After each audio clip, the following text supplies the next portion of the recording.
In the midst of the coronavirus pandemic, passing on information can feel like one way we can support our families and friends. Here at the BBC, we are working very hard to make sure that everything we broadcast and publish is accurate and up to date. But there is a whole load of information out there that isn't. And misinformation can spread fast. If a message is sent to a WhatsApp group of 20, then each of them shares it with 20 other people, and this happens 5 times, it can reach more than 3 million people very quickly. Untruths can take many forms. One of the most common we're seeing is copied and pasted messages being passed around on WhatsApp or in Facebook groups containing bad advice or fake cures. And because these are shared by a friend or trusted source, it's not obvious who wrote these messages in the first place.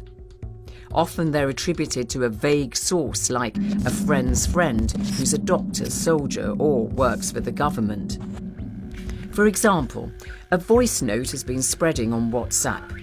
In it, a woman is translating advice from a colleague who has a friend working at a hospital on the Spanish island of Gran Canaria. Some of the tips are helpful, such as washing surfaces thoroughly. But the voice memo includes misleading advice as well. The speaker suggests sunlight neutralizes the virus and that coronavirus can be killed by taking a sip of warm water every 20 minutes. There is no scientific basis for either of these claims. If you're not sure the whole post is true, it might do more harm than good to share it.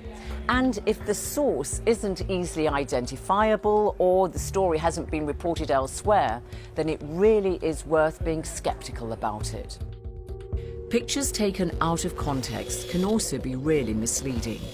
A video from Italy was posted on Twitter showing military vehicles on the streets.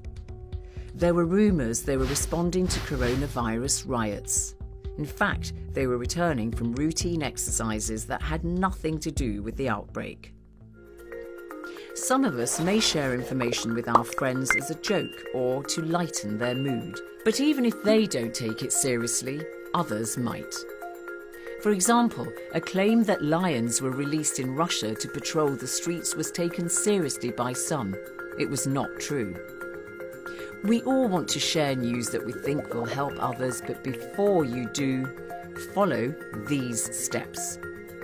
Has the story been reported anywhere else? Is it from a reliable source? Has the photo or image been taken out of context? If you're not sure, then maybe it's fake. And you can stop that information from doing harm by not sharing it any further. If you want to check medical advice, go on the World Health Organization website. And if you feel that a story isn't real, you can always look to a reliable source like the BBC.